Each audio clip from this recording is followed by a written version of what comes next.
You know how to whistle, don't you, Steve? You just put your lips together and blow. Roads? Where we're going, we don't need roads. Snakes. Why did it have to be snakes? Real Chat Podcast presents the 100 Greatest Movies.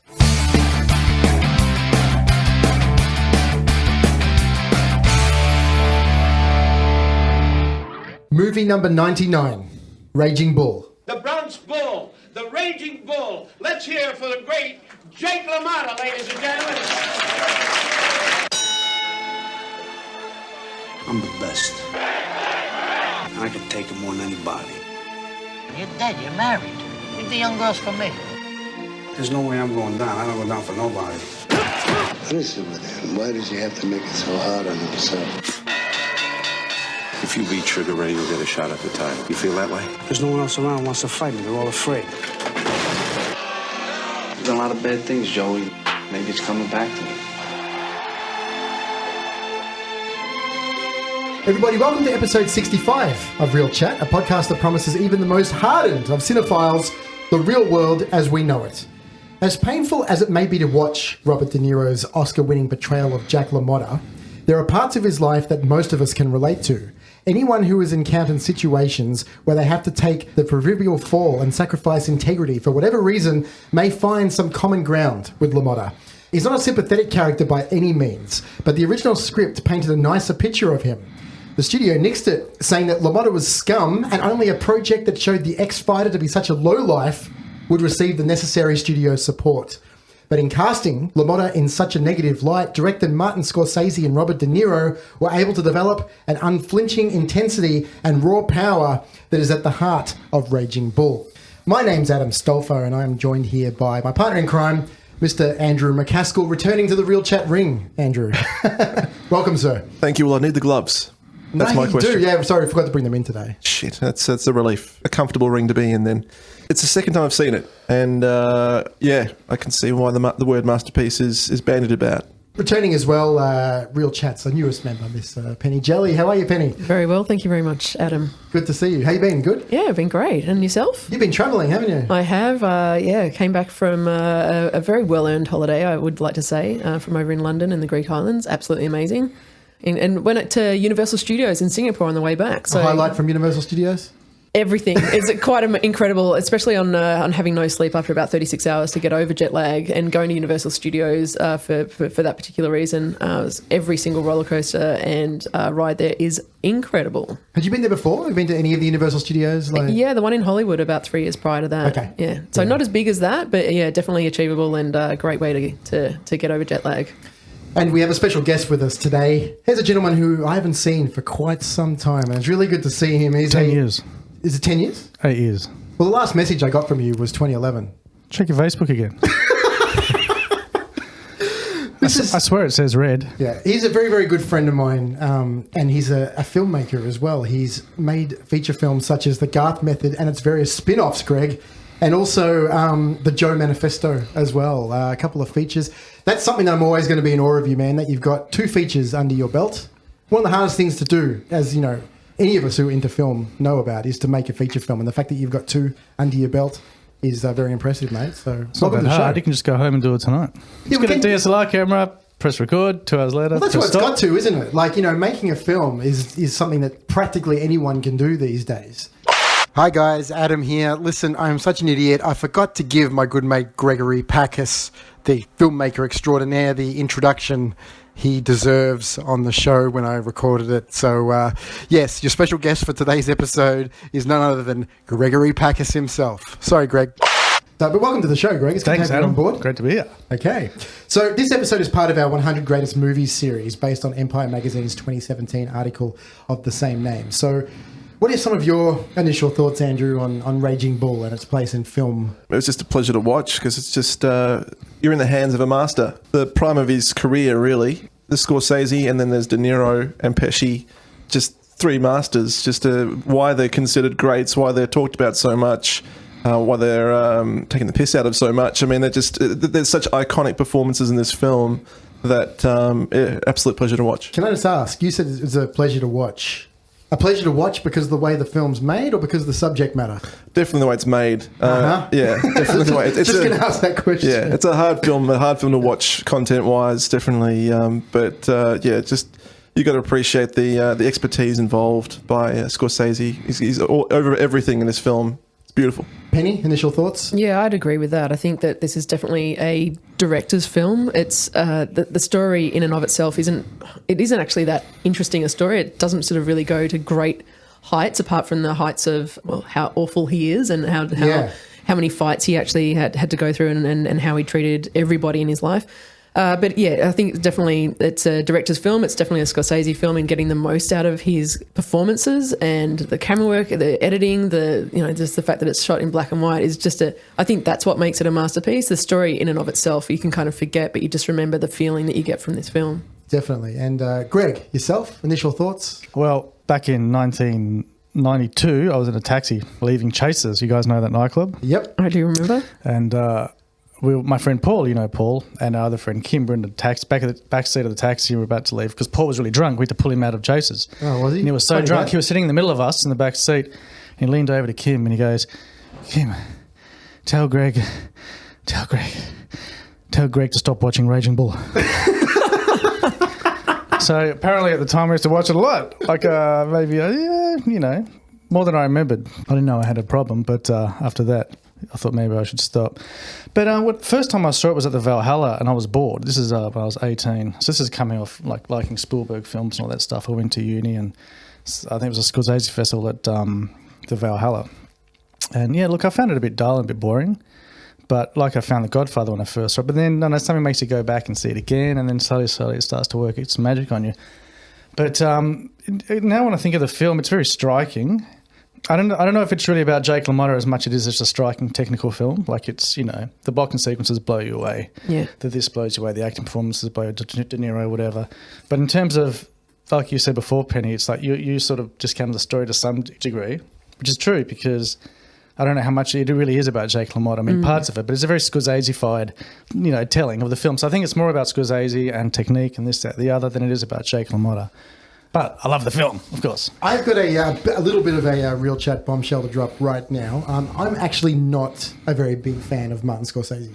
That's terrible. It's your opinion. I can understand the significance of all of Martin Scorsese's work and his place in Hollywood and why he's known as an iconic and unique director.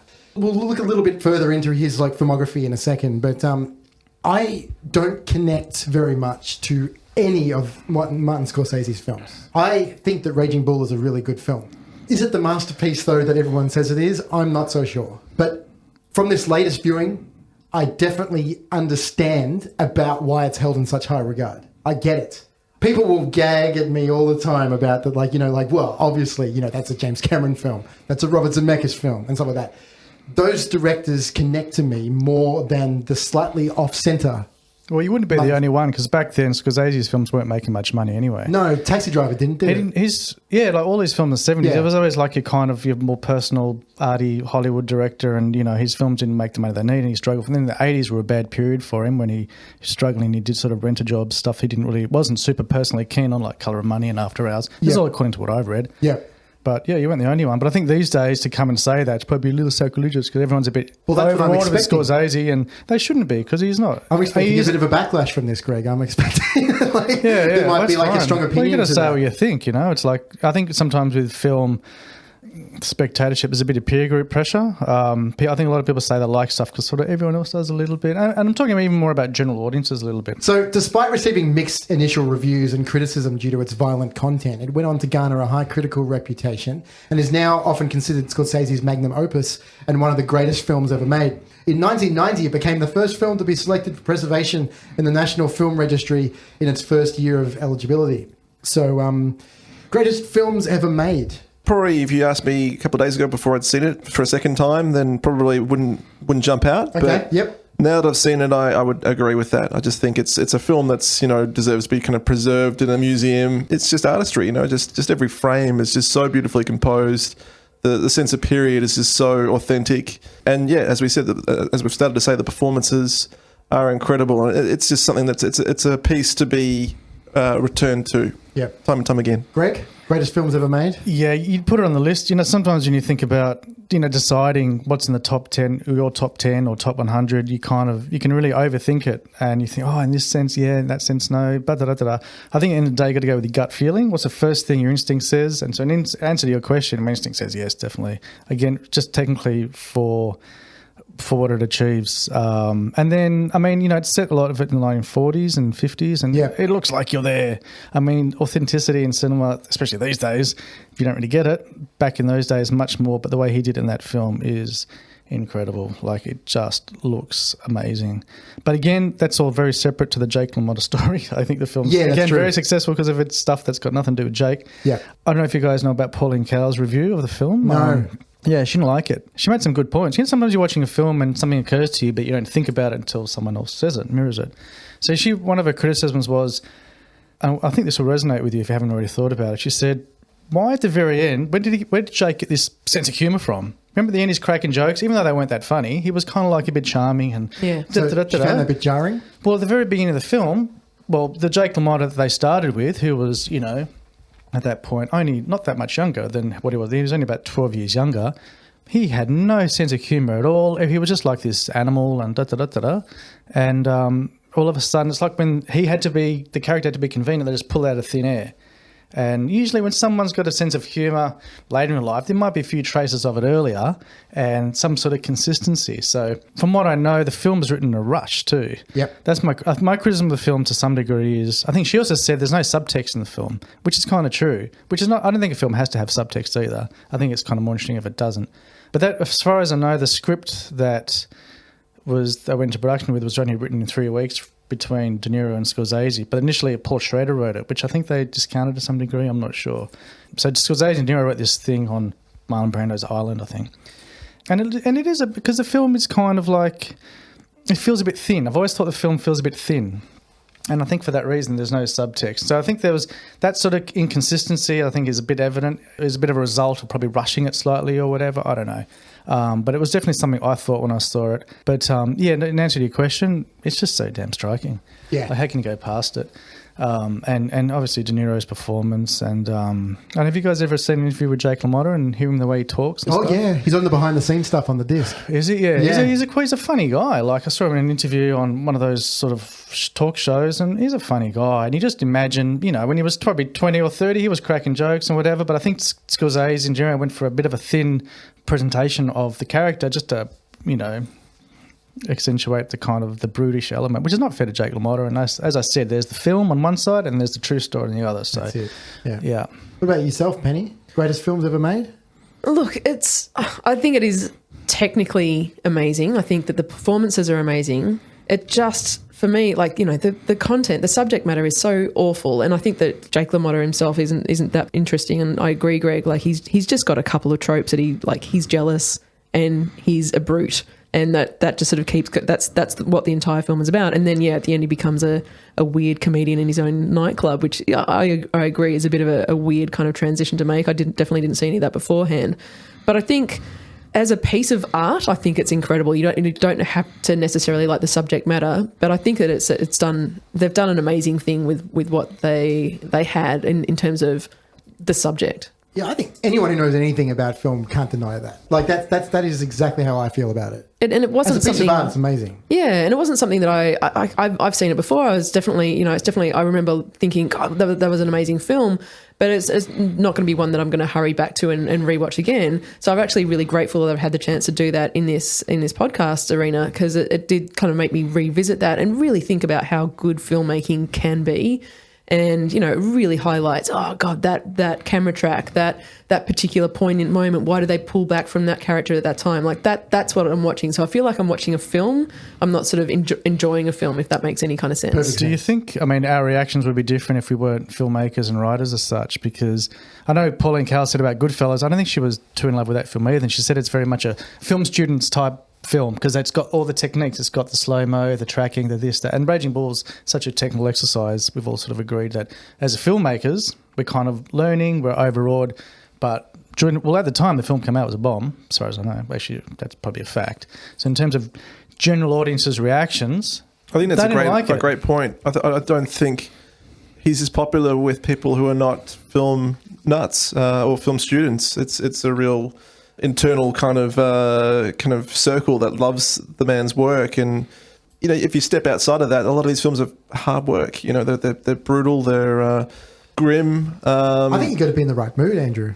Yeah, Sometimes. I'd say I pull Goodfellas as one of those ones I could always watch. Casino as well. I think from that point on, his films started making a little bit of money. Yeah. But I think prior to Goodfellas, I don't know. I don't think, did he make anything that made money? I think Taxi Driver took a while, because I think when that came out, that was like a modest success, and then the cult stuff took over. Because, with Raging Bull, when that came out, it was definitely a bomb. And then it was, as I was saying to you on the phone yesterday, there was 3 polls that came out at the beginning of 1990. One was like a variety poll, one was a AFI poll, and something else. And Raging Bull was number 1 on one of the lists. And then I think that's why it got these repeated screenings at Valhalla, which is why I went, and I'm a film student and da-da-da. Yeah, basically, they're hard to love for someone who just wants to see some entertainment, I think, is the thing. Again, you got to be in the right mood, because sometimes I do really like watching these movies. Yeah. But, even in preparation for this show, maybe it wasn't quite there.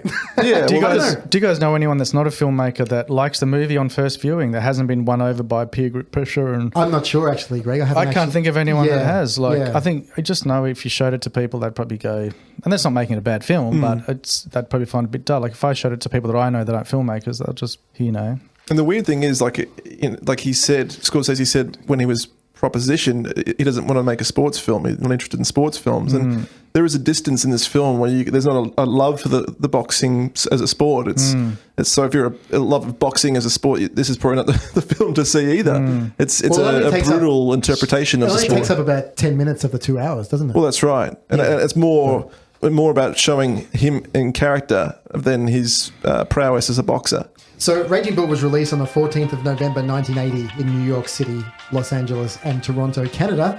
And then the 19th of December 1980 in the rest of the US, which is sort of a unique situation, Andrew, like different release dates in different parts of America. And then the 26th of February 1981 in Australia. So it was shot primarily in New York City and Los Angeles, California. And we were just talking about the money it made just before, Greg. But it had a budget of an estimated $18 million, which is quite a lot for 1980, isn't it? I think that's a lot of money, yeah. It grossed $23.4 million in the US, so that's where the bomb element comes in, only slightly. Oh, so it made its money back and a bit more. It did, yeah. 900,000 in Australia, apparently. Wow. So the brew of violence and anger combined with the lack of a proper advertising campaign sort of led the film's lukewarm box office intake, and Scorsese became concerned for his future career and worried that producers and studios might sort of refuse to finance any future films as well. Well, he made a film in black and white, which is, I think even at the time, you could probably get away with a bit more than maybe now. Maybe, I'm not sure. But I bet the studio probably wasn't in love with that idea. Then there's that cool little Super 8 colour bit in the middle. But I think that for financial reasons and kind of the prosperity of the film, though, didn't he? He chose black and white because the colours weren't going to fade at that time. Oh, okay. So it's an interesting kind of choice. I thought it was just trying to match the old boxing footage that we would have been familiar with. We will talk shortly about the black and white element in a little bit more detail, have a little bit more information for you. Stay tuned. This is the first Martin Scorsese film that we've looked at on Real Chat. So I'll let you guys that don't know a lot about him, just a little bit of background. So Martin Charles Scorsese is an American director, producer, screenwriter, and film historian whose career spans more than 50 years. Scorsese's body of work addresses such themes as Sicilian American identity, Roman Catholic concepts of guilt and redemption, faith, machismo, modern crime, and gang conflict. Many of his films are also known for the depiction of violence and liberal use of profanity. Part of the new Hollywood wave of filmmaking, he is widely regarded as one of the most significant and influential filmmakers in cinematic history. He has directed works such as the crime film Mean Streets, the vigilante thriller Taxi Driver, the black comedy The King of Comedy, the religious epic drama The Last Temptation of Christ, the crime film Goodfellas, the psychological thriller Cape Fear, and the crime film Casino, some of which he collaborated on with actor and close friend Robert De Niro. Scorsese is also noted for his successful collaborations with actor Leonardo DiCaprio, having directed him in 5 films, beginning with Gangs of New York and most recently The Wolf of Wall Street. Their third film together, The Departed, won Scorsese the Academy Award for Best Director, in addition to the film winning the Best Award for Best Picture. And their collaborations have resulted in numerous Academy Award nominations for both, as well as them winning several other prestigious awards as well. Scorsese's other work includes the concert film The Last Waltz, the black comedy After Hours, the biographical drama The Aviator, the psychological thriller Shutter Island, the historical adventure drama Hugo, and the religious epic Silence. Do you guys have any strong thoughts on Scorsese's body of work? I'll start over here with you, Andrew. Yeah, I mean, I'm a huge fan of his work, and certainly in this period that we're talking about, in the late 70s, and, you know, scattered throughout the 80s and 90s as well. Like, he just, you know, some breathtaking works of art through that period, and even some of his minor stuff is stronger than most. So, you know, he's a filmmaker's filmmaker, and they're very technical works. He's a huge film lover himself. You know, he's been involved in countless documentaries about cinema, and you could just see he's got that kind of childlike, you know, love for the art. So that comes through in his films, and yeah, I hope he's got a couple more masterpieces left in him. Penny, thoughts on Scorsese? Yeah, I do like him as well. I think that he is a filmmaker's filmmaker, or a film lover's filmmaker. But it does take me some time, I think, sometimes just to think, oh, I'm going to sit down and watch a film tonight. Is it going to be Taxi Driver? Probably not.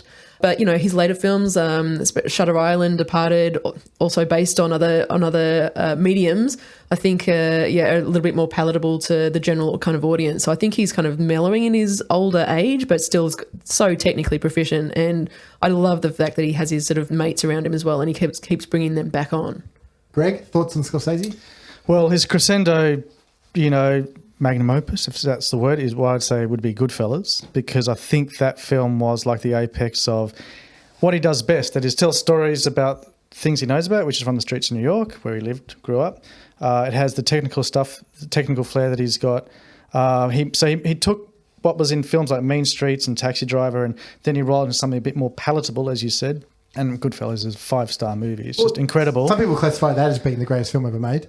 Yeah, I don't know. People who love this stuff. I wouldn't argue too much against that, but I probably still would argue. But it's what it is. It's incredible. But I think after Goodfellas, he was going downhill, and you could sort of tell. I think he. By the time he got to Goodfellas, I think he kind of purged himself of a lot of his personal demons. And let's face it, when you got a bit more angst, I think you make better movies. I think after that, he sort of went a bit mainstream, a bit flat. His films lost his trademark, which is in a way a good thing. Penny made a bit more palatable, maybe to a female, perhaps. Basically, you watch his films from, you know, Casino onwards, and anyone, in a way, could have made those films. Whereas his previous films, you go, we're in Scorsese's universe before that. After that, there were these sort of general sort of mainstream films. And look, a lot of the films I haven't seen. I don't want to see. I Departed, I felt like I was watching television. I just stopped watching it. Yeah, right. Because that was popular as well, wasn't it? Great, yeah.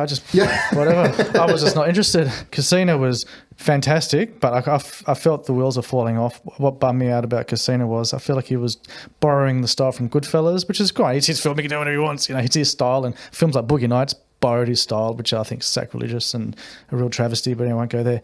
But there was some scenes in Casino, as great as it is, there were some scenes that were just flat.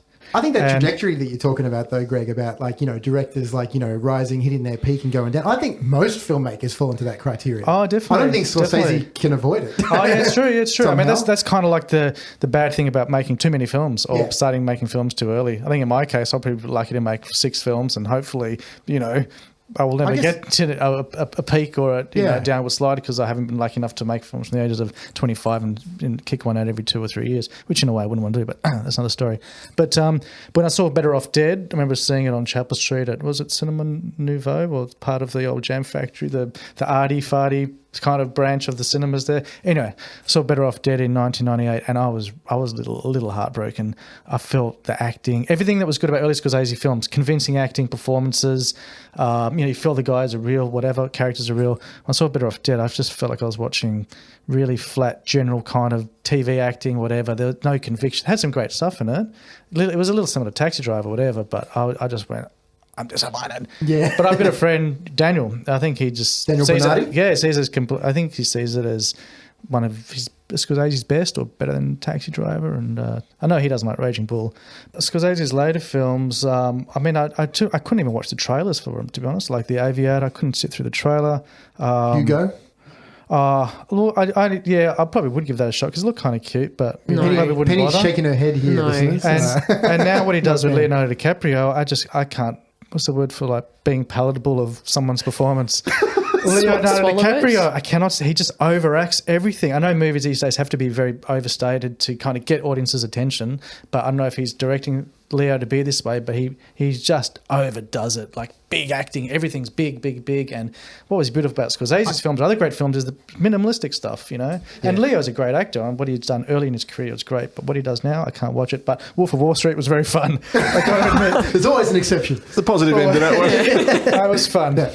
So, Raging Bull is based on Jack La Motta, Joseph Carter, and Peter Savage's book called Raging Bull, My Story. And the screenplay was written by Paul Schrader and Mardik Martin. So, what can you tell us about the writers and the screenplay for Raging Bull, Penny? Yeah, so for this podcast, I didn't read the original source material. I just wasn't going to be interested in that, so I bypassed Perfectly on understandable. that. Yeah. So so Mardik Martin was brought on to write the first couple of screenplays, and I believe that De Niro initially read the book of Raging Bull on the set of Godfather Part 2. And took it to Scorsese, and Scorsese wasn't interested, and so he wanted to sort of explore this a little bit further. Mardik Martin was brought on to write the screenplay, wrote a first couple of drafts. De Niro looked at it, didn't like it, and that's when Paul Schrader of Taxi Driver fame got brought on. So those Paul Schrader and Mardik Martin are the two actual screenplay writers that are credited. But as we've discussed, De Niro and Scorsese actually put in a lot of hard yards in this, but because they weren't technically paid as writers on this, they don't appear anywhere in the screenwriting. Right, yeah. And that's what they did in 3 weeks before they just quickly changed it all before production. Yeah, including bringing on the character of Joey, who wasn't in it at all prior to that. So, which is an amazing addition to the film, and I think really what makes it tick along. I think there's this thing that I read. I don't know if the studio execs came to Marlon Brando's island where De Niro and Scorsese were either writing the script or discussing it. It might have been back in Hollywood, I'm not sure, or wherever, but there's a thing that I read where Scorsese was arguing with the execs about the film. And Marty's singing its praises. The execs are saying, "No, why'd you make a film about this guy? He's a cockroach." And De Niro's just sitting there silently. At that point, I think De Niro just said, "He's not a cockroach." And the studio went, "All right, let's make it. We're scared of this guy." Let's do it. I just And threw did that you in. fuck my wife? But you know the real story behind that? Why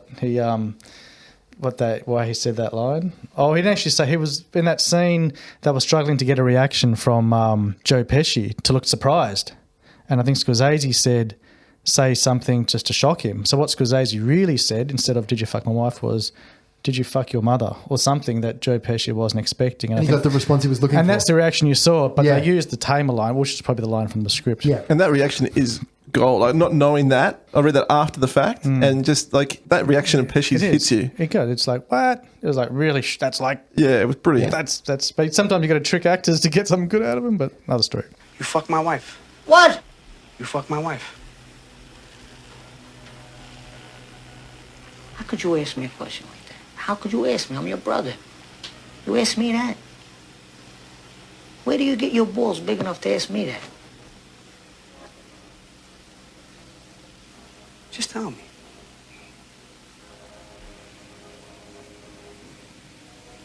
I'm not answering you. I'm not gonna answer that. It's stupid. You're very smart, Joey.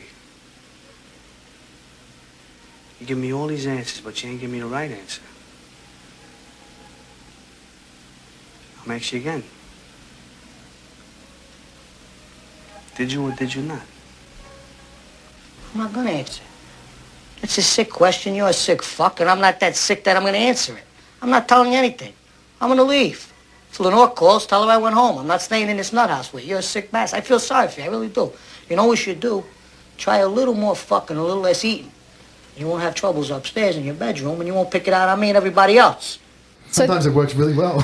It does. That entire scene as well, Adam, that entire scene where that classic line came from where Jake is trying to fix the television, that was also added later, and that is such a pivotal moment of the film. In fact, the entire film rests in that entire moment. There's two shots of a staircase, one where Catherine Moriarty goes upstairs, and then later on we sort of pan back to him. He has a discussion with his brother Joey, and then we see Jake go upstairs.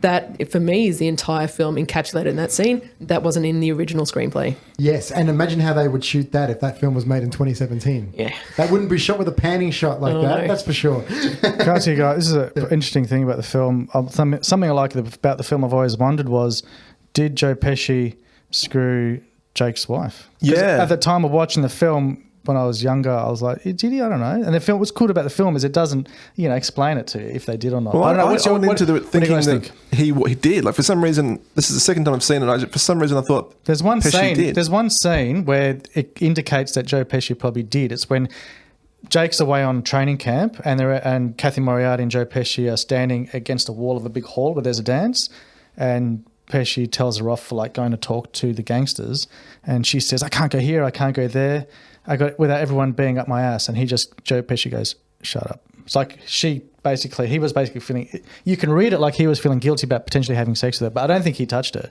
I don't think she'd let him touch her. I know it's true, but I don't know what in terms of that, definitely not. But I don't know what the film was getting at. But I think in reality, I don't know about Jake's real story, so I don't know what happened in reality. But I think it was basically just to exacerbate or just to illustrate Jake's paranoia. But there's a couple of signs in there that make you think he's not actually being paranoid. So I always found it confusing. But I want to ask you for your opinion. With his brother. He's in big trouble no matter what happened. Because at that moment, we know that the Joe Pesci character Joey has lied to him. And it's that he's continuing to lie to him because we know what happened at the fight at the club where the Copacabana in that prior sequence. It doesn't come up again. There's no resurgence, and it's brought up at that moment. And we know that he's holding back from telling Jake something, and then he's essentially lying to about. But I never saw that as a lie. I mean, it is. He basically didn't say I hit this guy's head with a pole and rammed him into the car. Because Vicky was there at the nightclub. Yeah, so that could be another sign that maybe they did do something. Is that what you're saying? They're colluding. Oh. Yeah, that's right. That's another scene that I thought he's lying. But if he wasn't actually, which I don't think he was actually seeing Jake's wife, in that sense, I wouldn't see it as a lie. All he was saying was not stressing out Jake about the omission of truth to assist with Jake's mental health, but knowing that it would come back, that was the reason why he got into that fight with Salvi. Any mention of Vicky, and you just know he's going to explode, and it's just going to, That's what I mean. I think he's just trying to keep him tame and focus. Oh, for sure. And she's got the biggest character arc as well in the film. Details. Oh, she's incredible. Yeah, love her performance. Yeah. The cinematographer of the film, Andrew, is Michael Chapman. Yeah. Now, there are three things I just want to bring up quickly because there's so much to talk about with the cinematography of this film. It's quite extraordinary in that way. But preparation for the film began with Scorsese shooting some 8mm colour footage featuring De Niro boxing in a ring. And one night when the footage was shown, or was going to be shown to De Niro, Michael Chapman and his friend and mentor, the British director Michael Powell pointed out that the colour of the gloves at the time would have only been maroon, oxblood, or even black. So Scorsese decided to use this as one of the reasons to film Raging Bull in black and white. Other reasons would be to distinguish the film from other colour films around the time and to acknowledge the problem of fading colour film stock, an issue that Scorsese recognised at the time. Now, this is quite interesting, as is the fight scenes in this film, which is sort of shot through an intense light source to obtain a slight mirage within the image. It seems that most of the scenes in this film have some quite unique cinematography. And, I mean, what are your thoughts on Michael Chapman's work here? I think it's his masterpiece. It's the pinnacle of his career, for sure. I mean, he's been involved in some great films, but, I mean, every frame, I mean, you could just freeze frame it, and it's like a great work of photography in the 20th century. Like, it's just this striking, bold blacks and, really hot white contrast. I mean, the shots, the incredible scene where Jake lets Sugar Ray beat the shit out of him, basically. You just see the beautiful shot of the black boxer and his skin, and it's just like with a sweat, and it's just incredibly textured, and, you could just basically blow that up and put it on your wall. It's a work of art. I mean, and there's so many shots like that in this film. I mean, and then there's the frame rates, then the mixed frame rates, and it makes such a striking result to kind of contrast them, especially in the boxing ring. It just heightens the violence. Yeah. So Scorsese made it clear during filming that he did not appreciate the traditional way in films of showing fights from the spectator's view, right? So he insisted that one camera operated by the director of photography, Michael Chapman, will be placed inside the ring as he would play the role of an opponent, keeping out of the way of other fighters so that viewers could see the emotions of the fighters, including those of Jake, of course. So, I mean, apparently this is the first film to do this.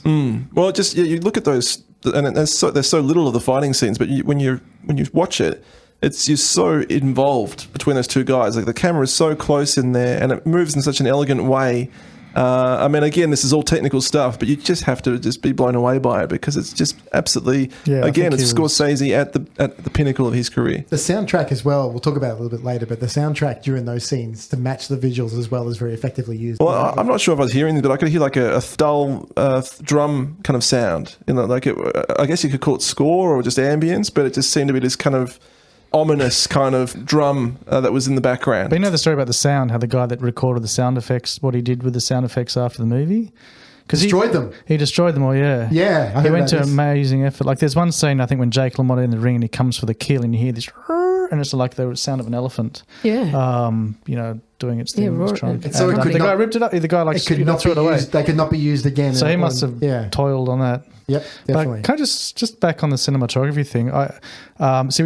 We started talking about Michael Chapman, but you ended up singing Scorsese's praises, which is fair enough because I always find it really hard to isolate people's roles in a film. Like you kind of go, Michael Chapman's work was great, but then you go, was that Michael's idea or was it Marty's? We'll never really know who's gets the credit, you know. Like, I mean, Thelma Schoonmaker, who cut the film and she won the Oscar she said, it's Marty's Oscar because it was, obviously, I won the film because of the boxing scenes and the editing of and she said, that was all Marty's idea. But she's the, she's the one who takes the credit for it. Yeah, she gets credit. So it's kind of like when someone wins Best Actor Oscar, Best Performance, Male Performance, whatever, and you kind of, it's great, whoever won it, but you kind of go, maybe you should give that award to the editor for potentially, because I know as a filmmaker, I've had a couple of scenes where the actor's work was like not that good, but just with a bit of good cutting and a bit of good fortune, whatever, they come across pretty good. And that's not to say they weren't good, but it's one of those things where it's very hard to sort of divide. I think the truest award you can give at the Oscars is pretty much best film. When you start breaking up the parts, it's kind of like, does that person deserve it? It's all it gets a little arguable, but anyway, it's nice to give awards. Best podcast rant goes to. I haven't finished it. You're a contender with yourself then. Let's talk about the cast, guys. So one of Scorsese's trademarks was casting many actors and actresses new to the profession. De Niro, who was already committed to play Jake La Motta, began to help Scorsese track down unfamiliar names to play his on-screen brother Joey and wife Vicky. So we'll start with the man himself, Robert De Niro, who plays Jake La Motta, an Italian-American middleweight boxer whose self-destructive and obsessive rage, sexual jealousy, and an animalistic appetite destroyed his relationship with his wife and his family. Andrew, thoughts on De Niro? It was just so, enjoyable is probably not the right word, but just enjoyable to see how great he once was, because he's so used to seeing him in these horrible, watered-down parodies of himself in current film. And this is just an incredible performance. And you just think, well, there's a reason why he's always mentioned in the great actors of the 20th century, because he's just so frightening and commanding. And he looks incredible in this film. He's just so fit. Well, part of it. Well, that's right.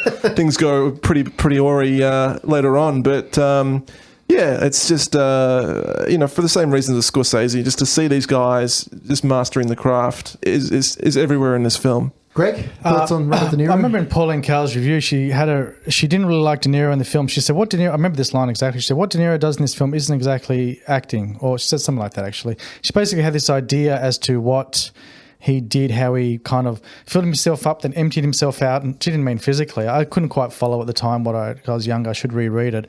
But, yeah, look, you know when Scorsese made this film, so I'm just not digressing, it comes back to it, but he was coming off, he almost died of cocaine, and he was in hospital, and then he just got into this film, and I think that's why the film is they just quickly chucked it together or whatever they did. And I think De Niro probably, I don't know if it was much of a thought. I think it's just a very instinctive performance. I don't know if it's a well-rounded view of who Jake La Motta was.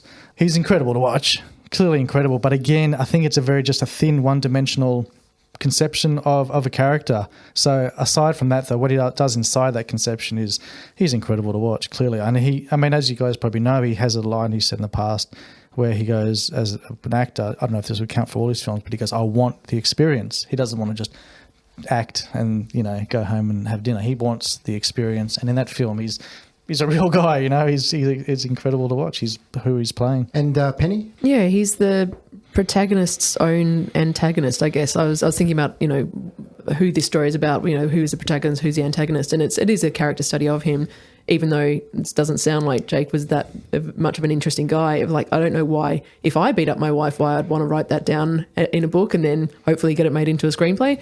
But I think that De Niro's performance is entirely watchable. It's the reason why I think the film is so much of a triumph. Those repetition of lines that either in the script which he may have put in there, or him just bringing that to his own kind of character.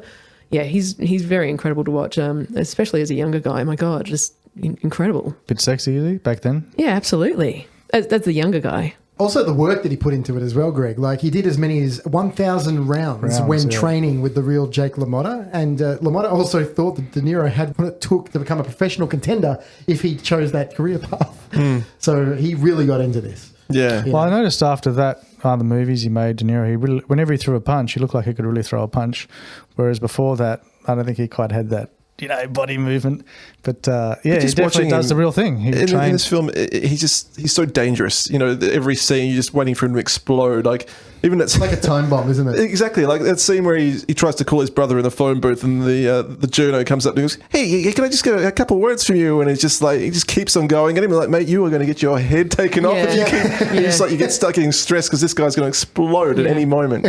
Please, I asked you nicely. And on that, Greg, I'd like to qualify. Like, he is sexy, but he's like, because he is so sexual. I don't think that like what he's doing to everybody around him isn't like appealing at all in any kind of like sexual way. But he is like a wound up ball of sexual frustration. He won't even sleep with his wife before he goes into a fight. So I find that as an interesting kind of that's a boxing sport thing. Do you like, you're not allowed to touch your wife before, like with Mike Tyson, for example, he wasn't supposed to sleep with women, and then during a fight they would have all these gorgeous women sitting ringside just to like frustrate him. But that's a sport thing, just to I don't really get that. As a woman and as a non-sport person, I don't really get that. AFL players are the same thing. I'm sure they're told not to do anything. Oh well, when you just got more potency inside you when Sounds a little gross to me, but it's all physiological. But now, Kathy Moriarty plays Vicky La Motta. The role of Vicky, Jack's second wife, had interest across the board apparently, but it was Pesci who suggested actress Kathy Moriarty from a picture he once saw at a New Jersey disco. Both De Niro and Scorsese believed that Moriarty could portray the role after meeting with her on several occasions and noticing her husky voice and physical maturity. Amazing performance. Like, I was really quite amazed, taken back by just how strong she was. I mean, to be her debut film up against De Niro and Pesci, I mean, that does that get any harder than that? I don't know. And she carries herself incredibly. I don't think Sharon Stone pulled it off in Casino. I know everyone loves Sharon Stone in that film, but I think when Sharon Stone was just out, she's to me a B-grade actress, and in Casino she's with these A-grade actors, whereas Kathy Moriarty, obviously inexperienced acting, totally fit in. She feels very real though. Oh, totally real, and just as you see her journey throughout the film. She does so much with so little. And, she's just in the background. She's kind of simpering and afraid and being completely pressed down by just trying to live her life. You just feel for her so much. And then, at the end when she finally leaves him, it's just this great relief. And then, to think that where did she go? Like, I had to look her up and go, who is this girl and what did she do apart from this film? And unfortunately, she had some tragedies along the way. She did. Was she analyse that or one of those films? She made a comeback in one of De Niro's movies, right? Yeah, she was in a couple with him. But she wasn't in the Raging Bull sequel? No. Okay. Get on to that, Greg. What number's that? What's the number's that on the top 100? Yeah, that's right. Greg, thoughts on Moriarty in the film? Well, again, while you're singing her praises, I just think that's just Marty's direction. Oh, really? Well, he's a very hands-on director. So it's kind of like with De Niro, you kind of go, are we talking about De Niro because he was in Scorsese made him famous, or are we talking about Scorsese because De Niro made Scorsese famous to some degree? Like, it's such a machine, like with those films have succeeded without just one of them to the degree that we're talking about. So, yeah, they're great, these actors, but I would definitely give it to Marty's direction, I would say. Okay. But no, she's great. She looked great. I mean, it's one of these things. I remember when I first started watching films, you kind of go, okay, this is a great actress or actor, and then you watch them in another film and you go, they're not really that good in this. It's true. Okay, maybe it's a different director, maybe the director's not as good. So I'm saying it's kind of like it's very hard to compliment actors or artists involved in the film, but you don't know who gets the credit. Yeah, I love her. Like, she's one of the most interesting characters of the film. You watch her get in with Jake and you're just thinking, oh my God, this is going to be the worst thing for you ever. And then you just watch her, slowly try and extricate herself in terms of either trying to get out there and have a life or standing up to Jake or just kind of sitting there going, oh, whatever, I'll have a cheeseburger. Her characterization of that, I think, is quite incredible, whether it is the direction or whether it's her herself. She's entirely watchable. The fact that she's supposed to be 15 when she first meets up with Jake, and she's just.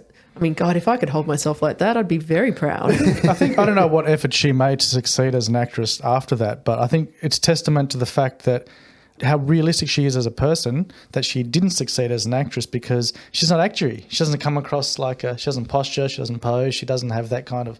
In Raging Bull, she just looks like a normal person. That's true. And sometimes normal people can't succeed as starlets or stars because they're too normal, but.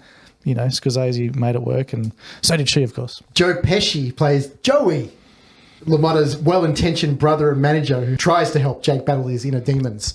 So he was only really known for one TV film before this called The Death Collector, apparently, but this is sort of his introduction, isn't it? And what an introduction it is.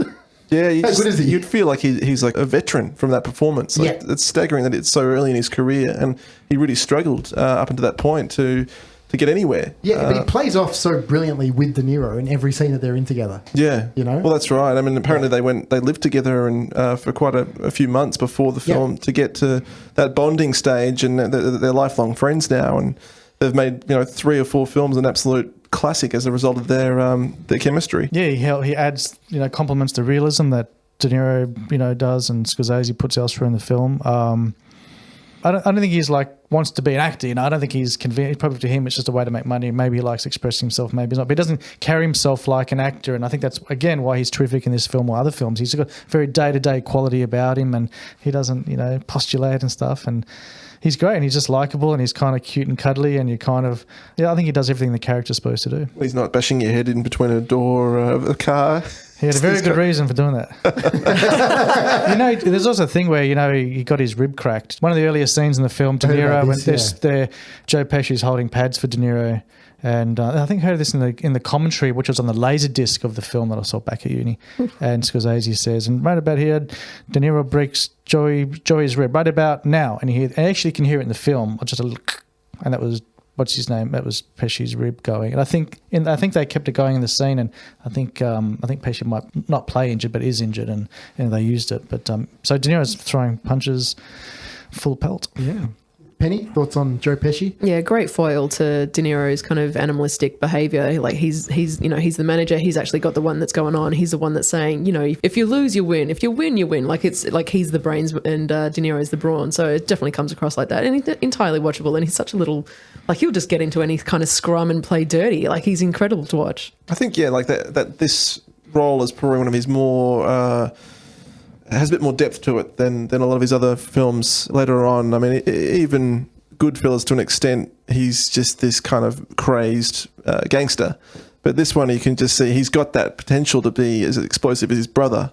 But he's also, he's trying to get this guy's career. He's working for him as well. And then he's a family man as well. And there's just a lot of layers in his performance, which I think makes him one of his standout roles. Are there any members of the supporting cast that you guys want to bring up at this stage? When I was watching Taxi Driver a few years ago, I just thought how fantastic all the extras were. Now, whether they're real extras or not, I don't know.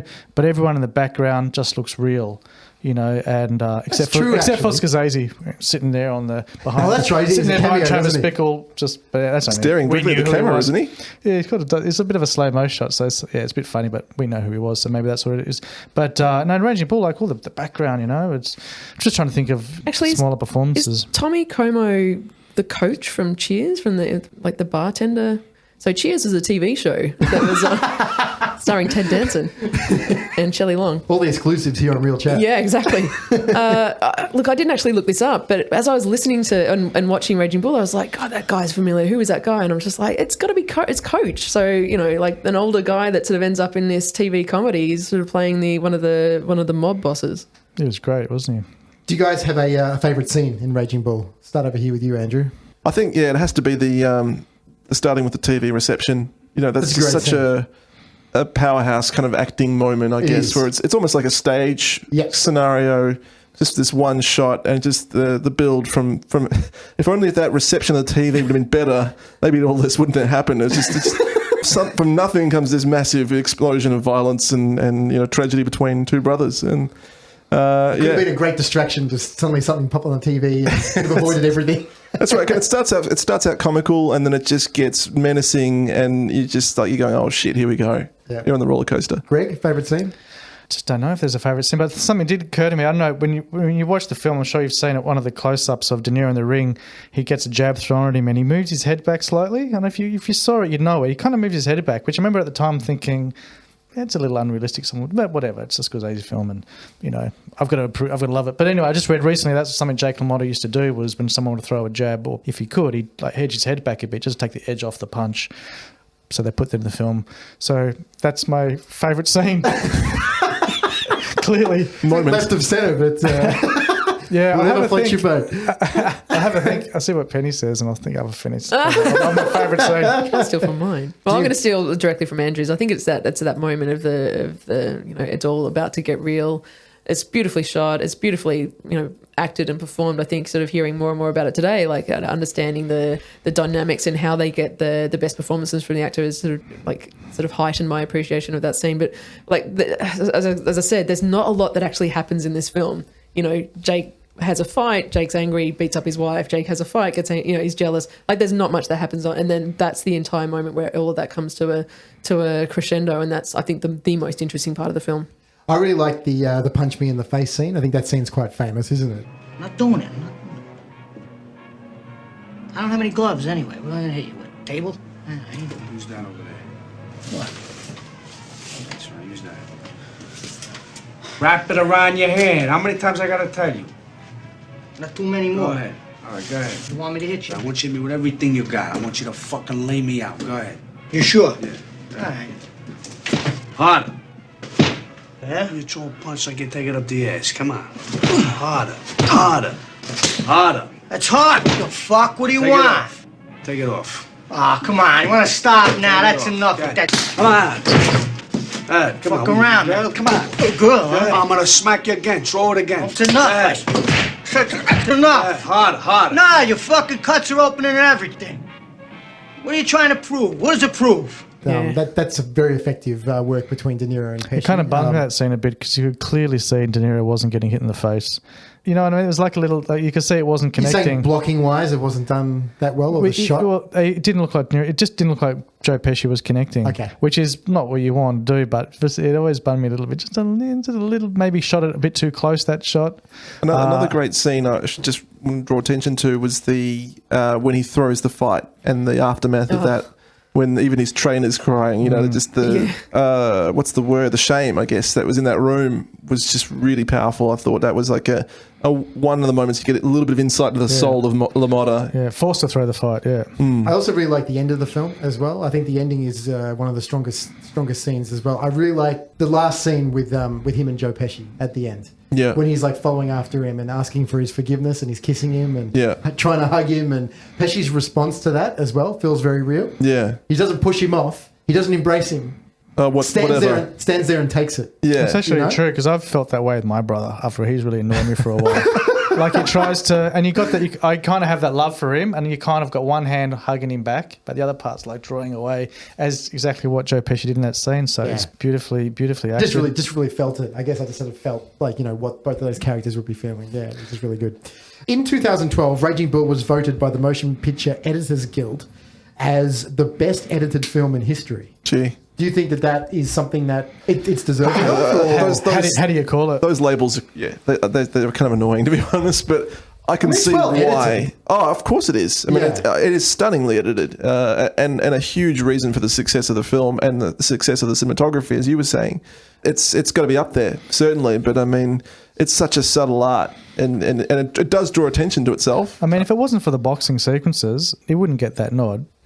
It wouldn't get that award, I should say, and we wouldn't be talking. We wouldn't say. So you're saying wasn't? It's for that 10 minutes. It's for that 10 minutes. Clearly, That's what even the editors said. This is why I won the Oscar, because it was just. And again, it's a bit show pony. It's a technical exercise in editing. It's a masterclass. So I don't know if it deserves that award, but it's polished and it's incredibly cut. Even the quieter scenes when you just have the little scenes of like cups piled up in the restaurant, or just a dirty dingy corner of a room to set the scene. I mean, they're lovely touches, but as you were saying, who's that? Is that Scorsese or is that? I mean, I felt he overdid it with the light bulbs a little bit in the cameras, and again, it's him probably as a younger filmmaker showing off a bit of technical flair. But the other thing I remember as a younger person watching the film, how it ends with a quote from the Bible.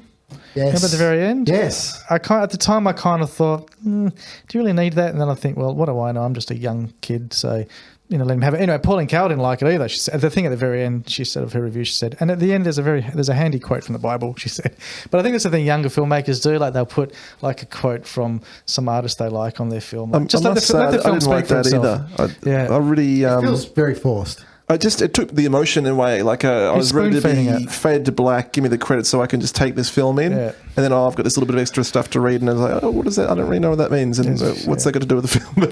He's just spoon feeding it down our throat a little bit there. But I had a little anecdote about how I met Jake La Motta's nephew. What? Yeah. When? Oh, Jake La Motta's nephew's a filmmaker called William Lustig, who made the Maniac cop movies. Bill Lustig came to MUFF, Melbourne Underground Film Festival, back in 2004 when my film was playing. Bill Lustig was there as a guest from Los Angeles. And everyone, there was all these groupies, But anyway, I didn't even know who he was. But anyway, William, he called me over at one point and complimented me on the Garth method, which was great. And then, but at the time when he was chatting, I thought, oh, you're Jake La Motta's nephew. You've got something to do with Raging Bull. You've got something to do with Scorsese. I didn't really like him for who he was as an individual filmmaker. But that's my... Did you ask him about it at all? His reaction? No. Oh, hang on. Reaction to what? Of Raging Bull. Right. Did you draw the link between them? No, I definitely didn't. I think, those sort of things, you just think they probably heard that stuff too much. Oh, yeah. But I did watch the Maniac cop movies recently. They're really great. Just a little bit of trivia here from Raging Bull. When the real Jake La Motta saw the movie, he said it made him realise for the first time what a terrible person he had been. He asked the real Vicky La Motta, was I really like that? And Vicky replied, you were worse. That really strikes a chord with me. That is something that, I did actually quite like the last scene, even though I thought it was a bit too over the top, the whole sort of Tennessee Williams or, on the waterfront kind of stuff going on. But, he's pacing in a room, looking at a mirror, and his self-reflection is awful. Like, he actually has no self-awareness, but he's standing in front of the mirror reciting these lines. I thought that was kind of a nice little poignant part of the film. Yeah. But in that part of the film, he was become a bit more self-aware, wasn't he? I don't know. Even when he was a bit younger, he did have moments of remember he's going, what did I do? When he called himself, I'm an idiot. Or he did have a few moments of self-reflection, but I don't know. I just think that was like a reaction to that particular moment. I don't think it was looking back on his entire life. He's just like, oh, damn, I let a 14-year-old into my club. Yeah. I don't think it was... I guess it was supposed to be, but it just didn't ring true for me. I just think that... He wasn't a deep man, was he? No. In 1978, when Martin Scorsese was at an all-time low due to a near overdose resulting from an addiction to cocaine, Robert De Niro visited him in hospital and told him that he had to clean himself up and make this movie about a boxer. At first, Scorsese refused. He didn't like sports movies anyway, but due to De Niro's persistence, he eventually gave in. Many claim, including Scorsese himself, that De Niro saved his life by getting him back into work. What are friends for? In preparation for his role, Robert De Niro went through extensive physical training, then entered in 3 genuine Brooklyn boxing matches, and he won 2 of them. That's really saying something. It's pretty incredible. According to Scorsese, production of the film was closed down for around 4 months, with the entire crew being paid, so De Niro could go on a binge-eating trip around northern Italy and France. Yeah. Where else would you go? And he compromised his health there too. He put on so much weight too quickly, and he started getting heart palpitations and thighs rubbing together when he was walking. Some bad chafing. Bit of rash. Yeah, he was packing on the food. He was waking up middle of the night and eating, cannoli or whatever they were eating over there. Oh, yeah. And when he came back to the United States, his weight increased from 145 to 215 pounds. Oh. So in our kilograms, 66 to 97. So I would have thought, wouldn't it be better to do that first in the shoot? Like be fat and horrible at the start and then be looking great at the end? I reckon not, because to do the boxing stuff, I think you need to feel finely tuned. Yeah. You know what I mean? Like if you had have been overweight 3 months before, you probably wouldn't have quite the moves. But that's the nice testament to the realism they're going for. But you have to do it the opposite way that Tom Hanks did in Castaway. Yeah. So how they get that stuff off at the end? I mean, he looks kind of quite healthy these days. In King of Comedy, De Niro still looked a bit pudgy. Which was probably shot not long after Raging Bull. It would have been a couple of years, but I just know it was a bit, Did you know this, Greg? The real Jake La Motta has been deaf for most of his life, so most of his anger came out of not understanding what people were saying. He has 30% use in his right ear and only 70% in the left. So, sounds like an excuse, but to justify his behaviour. Everything I can't you hear heard was, anything. I fucked your wife. Yeah. That's why I'm an asshole. Yeah, it's justifying something that you just can't justify. So. Well, that's the thing. Like, I just think, you know, I mean, his wife said you were worse, and she's probably right in terms of what he did with her. But I'm sure there was more redeeming elements to him, and I think through the film we judge who he is, which is probably not fair because maybe you got to read his book, but I just think it's an unfair portrayal of the real guy potentially. We're not sure, but you know, I think you just got to. I think there's De Niro, La Motta. I don't know if there's La Motta in that film. You know, I'm not sure how much of it would be. I mean, obviously a fair bit would be there, but I think it's a bit of a question mark as to what La Motta really is like. Martin Scorsese had trouble figuring out how he could cut together the last fight between Jack La Motta and Sugar Ray Robinson, in particular when he is up against the ropes getting beaten.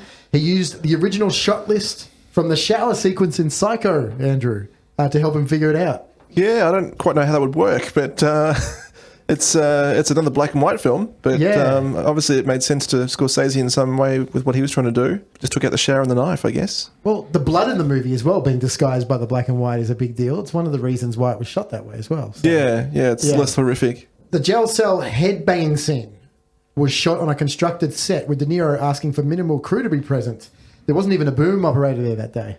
And when you watch that scene, that's pretty damn intense. Are you saying it was a real wall? Yeah, apparently. Oh, it was a real wall. Apparently. Oh, okay. Well, maybe the sound effects weren't. Something about that scene just feels not quite right. Yeah, I agree. The sound effects seemed a bit off, or I just thought the wall wasn't real or something. Maybe he was shooting it too close to the side so you could see the. For some reason that scene didn't seem real to me. Yeah. So I never found it hard to watch, to be honest. Okay. For that reason. In regards to the DVD, Blu-ray or Ultra HD releases of Raging Bull, there is a 2010 Blu-ray disc. Most of the supplementary content comes from the 2001 DVD version. So there's 3 audio commentaries. You said you listened to the one from the Laserdisc. On the Laserdisc. Who was on that was one? in the early 90s. I think it was just Marty. By himself? Pretty sure it's on his own, yeah. Well, in this one, he's there with Thelma Schoonmaker. Yeah, right. The editor. So there's 3 of them. So there's one with Scorsese and Schoonmaker. The second is the filmmaker's commentary with 8 members of the crew. And then the third is the storyteller's commentary featuring the co-writers and Jack La Motta himself. I haven't heard any of these. I mean, if you're a fan, I don't know why you couldn't get some interesting insights by having listened to especially the Scorsese and Schoonmaker one would be fascinating to listen to, I reckon. There's 4 documentaries before the fight, inside the ring, outside the ring, and after the fight. They're all between 15 minutes and half an hour long. And there's a really good making of documentary as well called The Bronx Bull, which is sort of a behind-the-scenes featurette that includes great detail from La Motta himself, as well as important discussions with Schoonmaker at her editing station, which is really interesting because she's brilliant, Schoonmaker. She's a great editor. Comes across really knowledgeable and personable on the features. Has she edited films other than for Martin Scorsese? Do you know? And were those films well edited? I haven't looked her up, Greg. Gosh, man. Hey, I'm asking the question. There's also some newsreel footage, a De Niro versus La Motta comparison video and the theatrical trailer on there as well. So it's a good Blu-ray disc. It's well put together. In the US only as well, there's a 30th anniversary. Look at them push this, Greg. There's a 30th anniversary version and a 35th anniversary edition as well, featuring some new documentaries that they didn't put on the previous one. Streaming-wise as well, Penny, you can watch Raging Bull if you've got Stan. I actually did. Is that what you watched it on? I did, absolutely. There you go. I didn't know you had Stan. Oh, yeah, Stan and Netflix. Andrew, the soundtrack and score. Oh, wait a minute. Let me rephrase that. The soundtrack and songs. Yeah. Because this film does not have a score, does it? No, I mean, I guess it uses the Italian composer Pietro Mascagni. That's it. Is really used for the more somber, emotional sequences in the film. Mainly sadness. Yeah, extreme sadness. I mean, beautiful music, but just gives this pall of tragedy over his whole life, and probably gives it a lot more elegance than it probably deserves in some ways. Like it gives it some kind of operatic kind of tragedy, whereas I don't know if he deserves. Do you think this film should have had a score? No, not really. I mean, I didn't miss it. I think it's again like period music at the time. It's always with Scorsese. He's always in the background. Some stereos playing something. It's always present. And not a lot of these films have score, and usually you don't talk about the score. It's more about the use of songs. And the amazing period songs he chooses in this film are fantastic, and they really add something to some of the scenes. So Martin Scorsese decided to assemble a soundtrack made of music that was popular at the time using his personal collection of 78s. I bet. Yeah, and with the help of Robbie Robertson, the songs were carefully chosen so that they would be the ones that the person would hear on the radio in the time, at the pool or in bars and clubs, etc., which reflected the mood of that particular era. Some lyrics from songs would also be slipped into some dialogue. Do you agree with all the musical choices that Marty made here? Yeah, I wouldn't dare disagree. I mean, yeah, he's a master in the way he chooses music. He's always done an incredible job, and they're iconic. Most of his films have iconic scenes as a result of image and sound. And this is another example of that. I mean, look at the opening of the film, just that stunning shot of him dancing in the ring, slow mo. Oh, that is just absolutely stunning. And there was a soundtrack release, but not until 25 years after the movie came out. Yeah, I looked at that. I was kind of staggered. Like, it's like a good release, 2 CD set. Like, it's really kind of gives you everything that you'd want.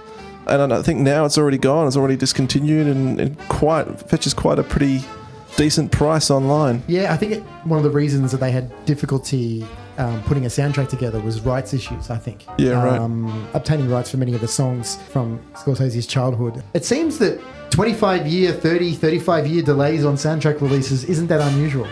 You know, we've looked at a lot of films on Real Chat, Greg, that have had a soundtrack release, like, you know, over a quarter of a century later. I'm so not with it all, but do they still release soundtracks for movies? Oh, yeah. Like, can you give me a couple of examples? About recent releases to old films? Because I remember when I was a kid, you'd go to Brushes and you'd see a... Brush!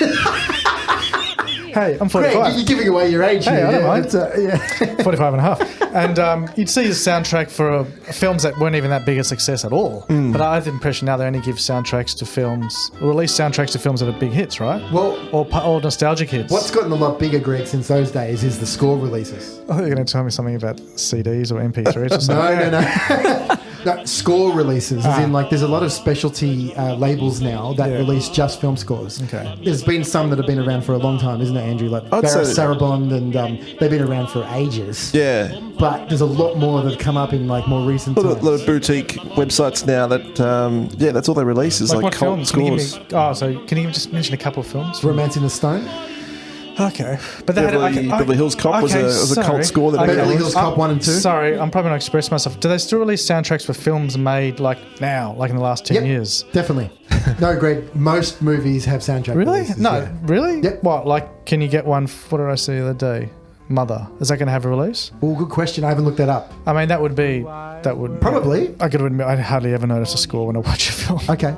Yeah. Blasphemy. I'm just on the I guess the point is, Greg, that they are even more popular now than they were. Okay, but they're getting releases. Okay. Yeah, they are. Cool. Brushes is closed, but...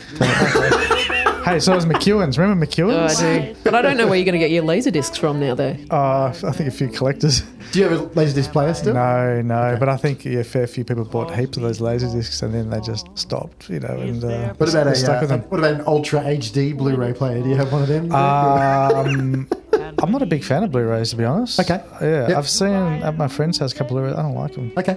Too much information. In regards to alternate versions of the deleted scenes, CBS edited 8 minutes from this film for its 1986 network television premiere, apparently. You'd think that that'd just be a bunch of violence, really, wouldn't Pretty you? much. What else? And expletives. Yeah, pretty much. Yeah, that's a story where, they were shooting one of the scenes in Raging Bull with Joe Pesci swearing a lot.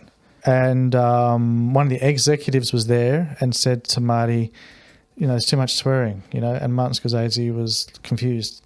And then I think Scorsese decided to tone down the swearing in the scene. And then Pesci said, I didn't know you made television movies, Marty. And which fired up Scorsese and he said, oh, that's it. He's right. We're going to make movies for television. Curse more. Whatever it is you do. And that's it. That's from the documentary about Scorsese from the early 90s, which told that story. Yeah. So, they would have had to cut out heaps of those expletives. In regards to this film's legacy, this is one of our new segments here on the show. So by the end of the 1980s, Raging Bull had cemented its reputation as a modern classic. It was voted the best film of the 80s in numerous critics' polls and is regularly pointed to as both Scorsese's best film and one of the finest American films ever made. Several prominent critics, among them Mr. Roger Ebert, Andrew, declared the film to be an instant classic and a consummation of Scorsese's earlier promise. Ebert proclaimed it as the best film of the 1980s and one of the 10 greatest films of all time. Okay, so our segment here pops up nicely in this space. Sequel, prequel, remake, reboot, or leave it alone? Penny?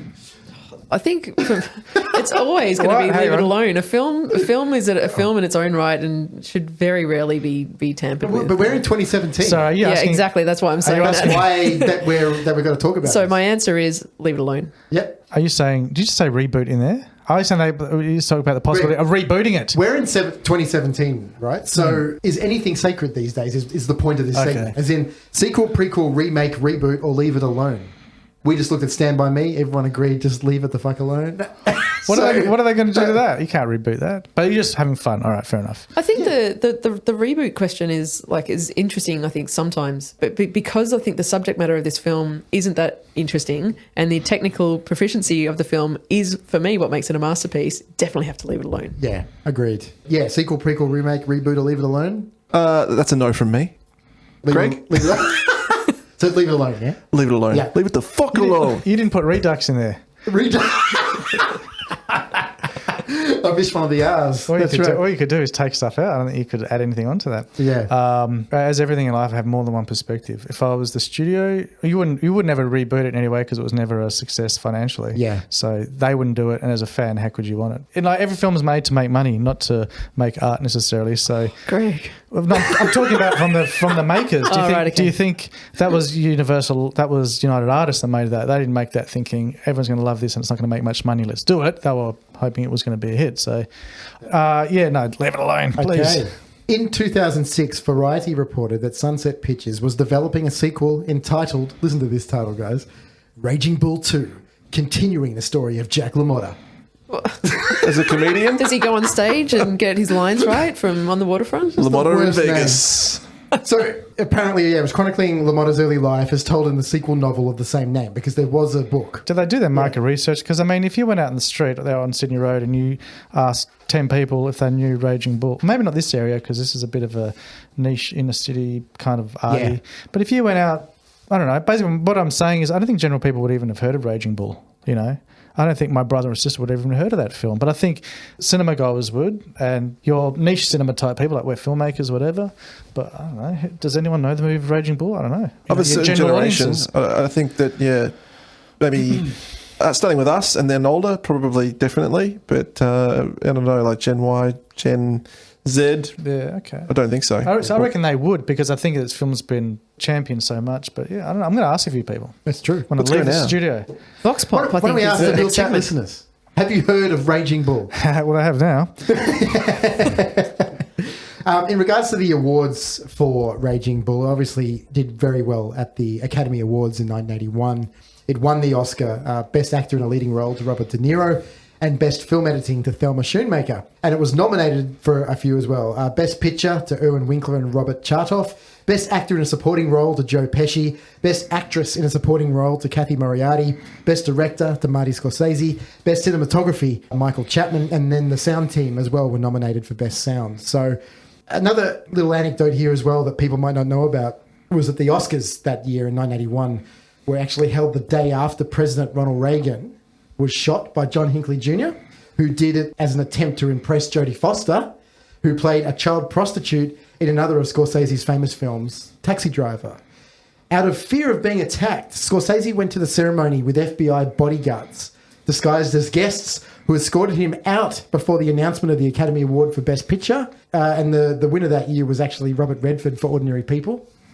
So, did you guys know about this? Is it quite well known? I didn't know it was so close to, it didn't know it happened I did happen in 1980, didn't it? That's when Reagan was assassinated. Yeah, no, I did know. I just, for some reason, thought it was soon after the release of Taxi Driver, which doesn't make sense because that was released in 75. But no, I did know about that, yeah. Yeah, did you know about that, Penny, at all? Yeah. You did? Yeah. Okay. Yeah. I find that a fascinating kind of thing as well. And I think there were threats to Scorsese as well, just about sort of exploiting Jodie Foster, which possibly have come from the Hinckley association as well. So I think that there's probably a bit of a tie in there as well. But it's crazy. Did you know that, Andrew? I knew about the Jodie Foster side of things, but didn't know Scorsese was involved. I just feel sorry for Ronald Reagan and all this because he got shot for nothing to do with who he was. He didn't die as a politician. He didn't. I know, die. but he got shot. Oh, if someone's going to kill you, have we got Hinckley's number now? If someone's going to kill you, you'd think you'd want it to be, for something you've done.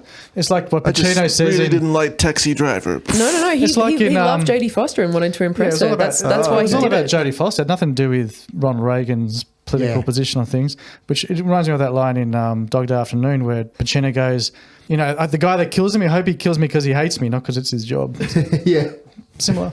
And at the Golden Globes in 1981 as well, it won the Golden Globe for Best Actor in a Motion Picture Drama to Robert De Niro and nominated Best Motion Picture Drama, Best Director Motion Picture, Best Actress in a Supporting Role, Best Actor in a Supporting Role, New Star of the Year in a Motion Picture for Kathy Moriarty as well, which they had back then, and Best Screenplay as well, nominated. Just quickly, anyone that's listening or you guys, watch De Niro's acceptance speech for the Oscar. He's great. He was completely overawed and very sweet. He had his deer hunter haircut and a beard, and he just, at the end, he kind of lost. He was very shy back then. Marty Scorsese, who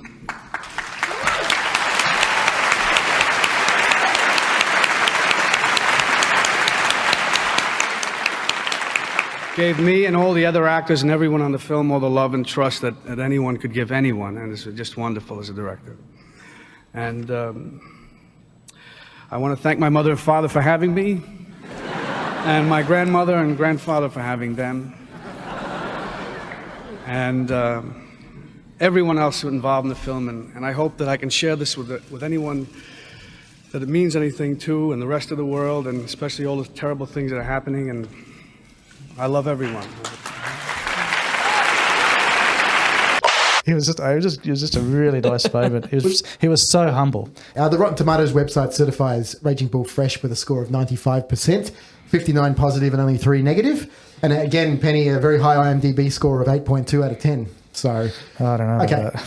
This is the section, Greg, where we look at the top 100 a little bit closer, okay? So does Raging Bull deserve to be there? And is number 99 a fitting position for it? I'll start with you, Greg. If it's not just American movies and it's like 99, I haven't got a problem with that. You'd think you might rate a bit. I just haven't watched enough international cinema. I mean, I've seen a fair bit. But if it was just American movies, you'd think you'd put it in the top 40. All right, Penny? I'm kind of surprised it's not further down. So 99 was the kind of the surprise for me. But I think it definitely has a place in the top 100.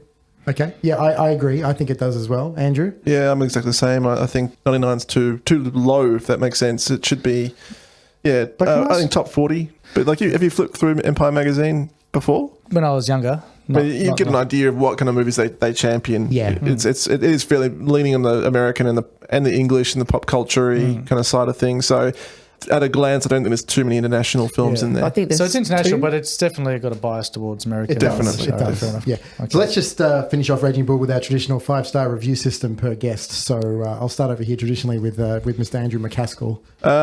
Look, I think, especially just since talking about it now, to me it strikes me as a film that's about an ugly subject, an unpleasant individual, which doesn't make it an entertaining film, but it has just been made in the most magnificently elegant way. I mean, it's one of the most beautiful films I've seen, I'd say. So it's quite amazing that they've chosen that topic to treat it in that way. So, it's a very respected film, from my opinion. I wouldn't watch it too many times in my lifetime, but I would certainly give it a 4.5. Very good. Thanks, Andrew. Penny? Yeah, I also respect this film. It's not going to be my go-to for a happy Saturday night kind of flick. And I think I enjoy the pieces of the puzzle more than the overall picture itself, just because of, I think, the subject matter.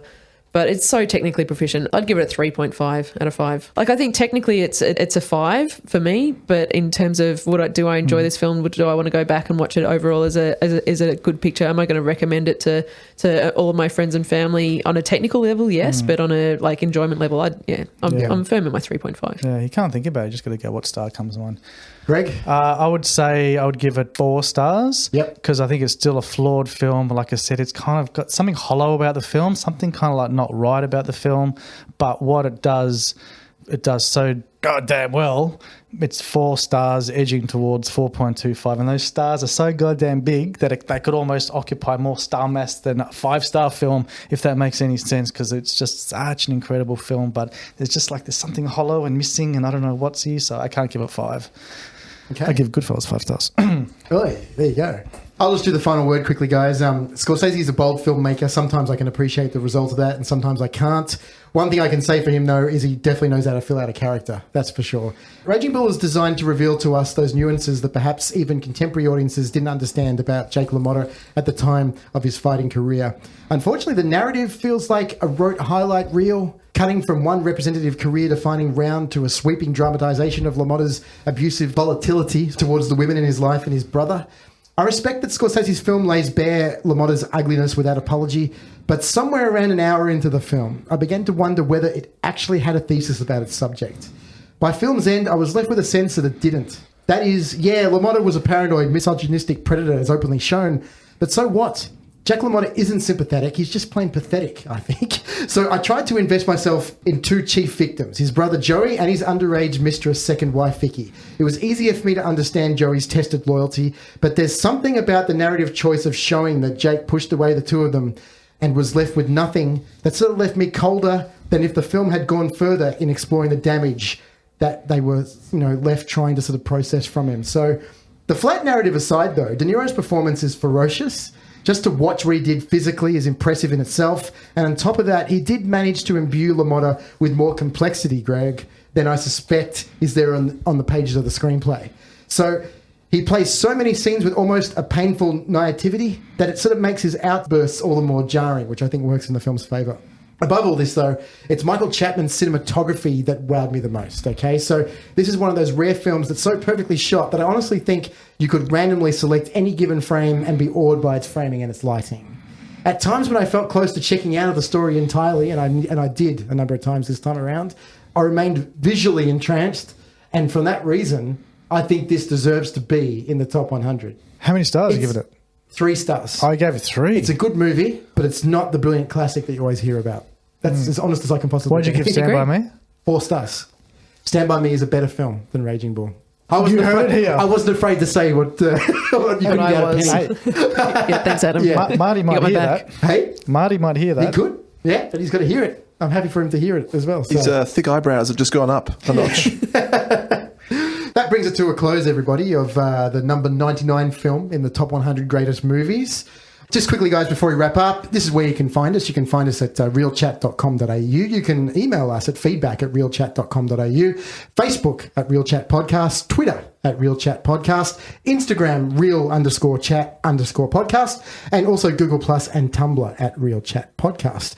Now, we did mention it a couple of weeks ago as well, but we have a new service for Patreon subscribers here at Real Chat. Financial security from our listeners would go a huge way to helping us to produce more content, as little as $1 a month, or more if you feel that way inclined, of course. We can finally expand our operation and improve the quality of the product. And rest assured as well that the show will always remain free, but if we receive enough financial support per month, we'll have the means to create more merch, produce extra episodes, and give you other bonus content that casual listeners won't otherwise have access to. So I'd like to thank our special guest, Mr. Greg Pakis, for coming on the show, particularly on such short notice, Greg. It's been fun. It's been really good to catch up with you as well, mate. And is there anything you want to plug or anything that you want to share with people about what you've done or anything like that? On a sense. No. I've just been working on 2 scripts and a novel about living in a van. So when it comes out, buy it. What's it called? Right? At the moment, it's called The Suburban Hobo, but that title might change. I like that. Yeah. Good title. They made Lady in the Van as a film quite some time ago. Yeah, they did, yeah. Apparently it's a bit... I see the trailer, it's a bit sort of sweet. Yes. Mine's a bit rawer. Yeah. But really good to see you again, Greg. Yeah, man. Thanks for coming on, man. Love that. I appreciate it. And thank you, Penny, and thank you, Andrew. See you next time. Thank you. I didn't touch your wife.